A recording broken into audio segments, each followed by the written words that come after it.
homosexual activists. There's somebody has to win, and they're not going to get along. So the sooner we understand that, the better off we're going to be. Right. You're absolutely right. And regular listeners to the show have known for some time that I've been very vocal about taking a long, hard look at who's bankrolling the activism for the gay and lesbian community. Take a long, hard look at the people who claim that you're on your side. The last polls I showed that the percentage of the gay and lesbian community in comparison to the rest of the population of the United States, they've still made up less than 3%. Yeah. You would never believe that based on watching media, based on watching regular television, movies. I mean, they make you think there's at least 2 in every crowd, and that's not necessarily the case. They do that so that you think there's more of them, so you think you have to make more allowances, that you have to be more tolerant. And there's no reason not to be tolerant of other lifestyles. Don't get me wrong when I say this. But it's important to keep an eye out what is the real agenda of the people that are bankrolling this and pushing this.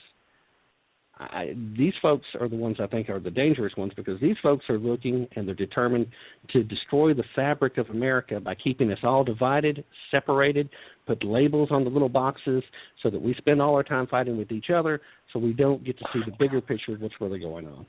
We've got to keep an eye out on the people that claim to be our friends. Very true.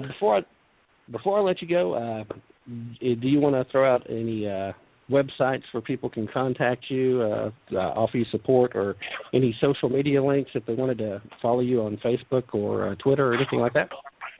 Yeah, no, and it's going to be surprising to you. I don't actually do social media. I don't do Twitter. I don't do Facebook or any of that. But I would encourage people, if this is something that interests you, you're more than welcome to get on my website. It's josephsilk.com, josephsilk.com. And my email, you can email me directly from there and just read about what I stand on, and hopefully we can open up some good dialogue. All right. Well, again, let me thank you very much for coming on today. I appreciate your time, and want to wish you good luck and continued success as you can represent the people of your district in Oklahoma. And when you bring this bill back around next year, hopefully it won't meet the same fate that it did this year. And maybe it will actually cause some open dialogue and some back and forth between those religious conservatives that are just trying to live by their faith and the LGBT community that is so desperate for everyone to sign off on their lifestyle as being acceptable. You know, yeah, well, hey, I appreciate it. Like I was going to say, we're definitely going to do something next year very, very similar to this. We're going to work on some wording, work with the Senate leadership, and see if we can go a little bit farther than it did this year. All right. Well, good luck to you, sir. And, again, thank you very much for being here, and God bless. No, thank you. All right, ladies and gentlemen, that was Oklahoma State Senator Joseph Silk. He found himself in the middle of a literal firestorm for a while, all over a bill that basically tried to imply that people deserve the right to decide who they conduct business with, who they're going to do business with. Now, I can see where some people say that it does open the door to discrimination. But from what I saw of the bill, and from having read it and looked at it, I didn't see any effort at discrimination. It looked like it was all simply about an attempt to say, all right, if you don't want to provide service for a same-sex wedding, you shouldn't have to. Small businesses in particular, florists and bakeries, can hardly afford such lawsuits and possible legal entanglements should somebody challenge them. It'd be real easy for a local activist politician or even just a small activist group that's outside of the government body to come hard after somebody and cost them a huge amount of their business. And it's just not the right thing to do in America. We are a melting pot, and if you want us to accept you, if you're part of a different group, then you have to be willing to show an acceptance of the people around you and the community you're in. The business is still a private entity. Now, it does get tricky at points, though. You know, and I'm not saying that you should be able to just say, "Man, I don't like gay people," and that's the end of it. It shouldn't be that way. The bottom line is, though, if you're not making some type of discrimination in your daily life, and some people just have difficulty understanding what the word discrimination means, but if you're not discriminating, if you're not making discriminations in who you're going to hire at a job, or who you're going to allow to babysit your kids, or who you're going to allow to park your car for you, or whatever it is you got going on, if you don't make any discriminations, then some bad people are going to do some bad stuff, and they're going to hurt you in some way. Now, in certain situations, like baking a cake or taking pictures for a same-sex wedding, does that achieve the level of legal discrimination? I think legally it doesn't, just because nobody has a constitutional right to get married, period, same-sex or otherwise.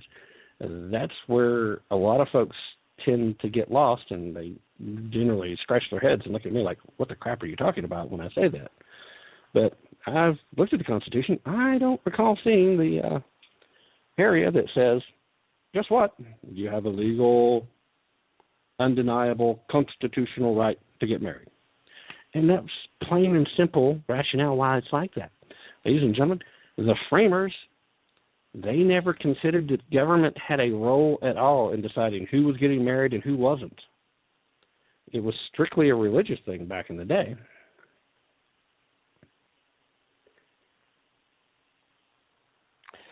All right, so let's change gears. Let's move away from that. But, you know, I definitely, when I came across the articles, I reached out to Senator Silk. I wanted to give him an opportunity to come on, tell his side of the story, because I did see it initially on a right-wing media source, and it was going on about the situation. And then I did a Google search, and just about everything that came up then was these leftist sites, and they were going everything and all over the place from this guy is a monster to this guy is evil to, you know how the left wing likes to do. A lot of it was blog type stuff too, not just regular media stuff, although the liberal media on the web isn't much different than just an angry blogger. It's really not. Plenty of name calling, plenty of everything else. But let's go ahead and change gears. We'll cover some news for the day. One of the big news stories that broke today was the official announcement that the U.S. was withdrawing all personnel from Yemen. I don't know what you guys think about that, but, you know, as far as I'm concerned, okay, so we're not in Yemen anymore.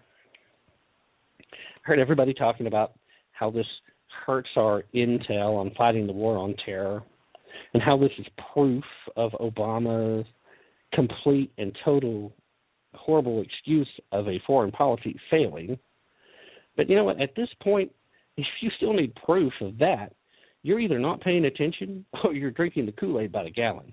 This administration is no more fighting a war against Islamic terror than I'm running for president.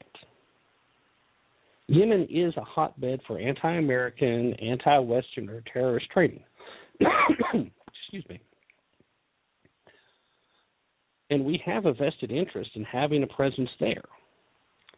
But I don't want to see our men and women in uniform standing in harm's way while we have a feckless commander-in-chief who seems to side with the Muslim Brotherhood more than he does the American people. So in the short term, it is safer for our people serving there to get out. But in the long run, the world just got a lot more dangerous.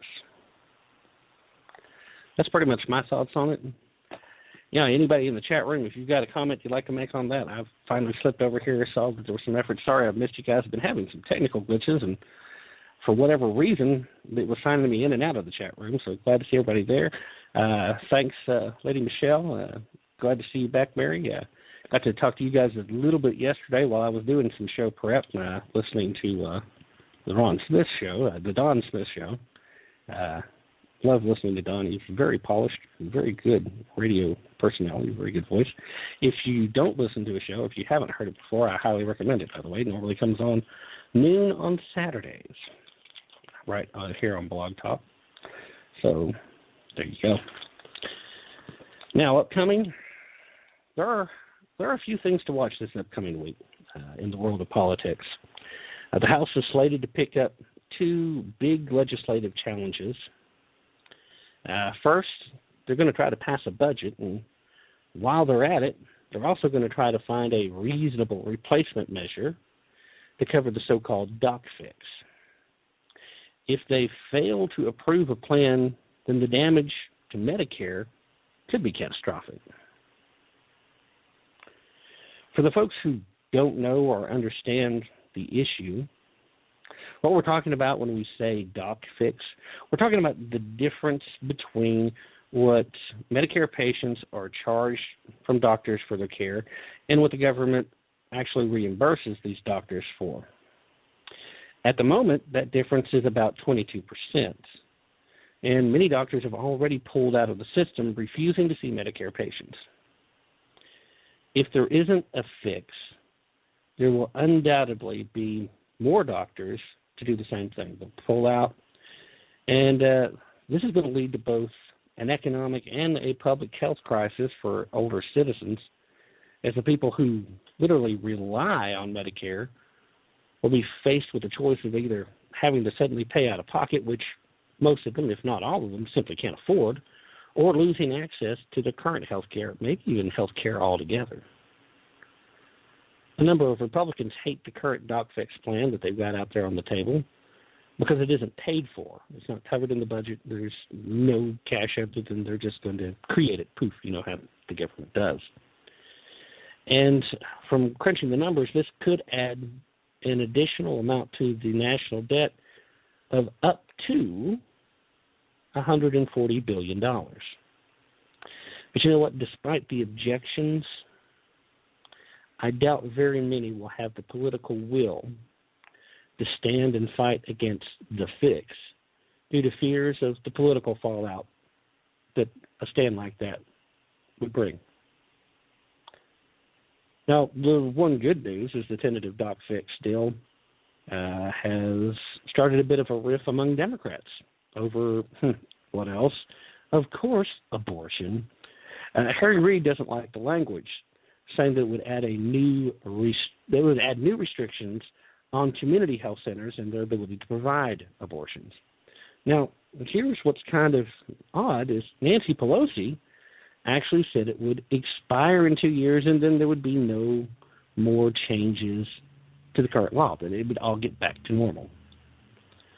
So at least it is causing issues between two of the biggest threats to the current American way of life, Harry Reid and Nancy Pelosi. But when it comes right down to it, just like last week's outrage of the week, well, the second one, and by the way, they're still holding up, and I'll go into that in a minute. They're fighting over whether or not paying Medicare doctors a larger amount than what they are currently. They're not opposed to giving them the money, but they want there to be more money for the performing of abortions. Now, again, I have referred to the National Democratic Party as a death cult before, and they really have been showing me to be correct in this in the last couple of weeks in particular. Last week's outrage of the week, where they were filibustering a bill that was designed to help women that were victims of human trafficking. They're filibustering the bill because there is exactly $0 going to help pay for abortions. Mary asked the question in the chat room right now, how many people on Medicare need abortions? Excellent question. Why don't we have people in Congress that ask these questions? Somewhere in the House, somewhere in the Senate, there has to be somebody who stands up and say, excuse me, this is supposed to be a bill about saving Medicare. Now, you can make the argument, just like I was making the argument a little bit last week during the Outrage of the Week segment, that does the government have any business being involved in this. Is Medicare something the government should have ever done? Constitutionally speaking, it's hard to find the grounds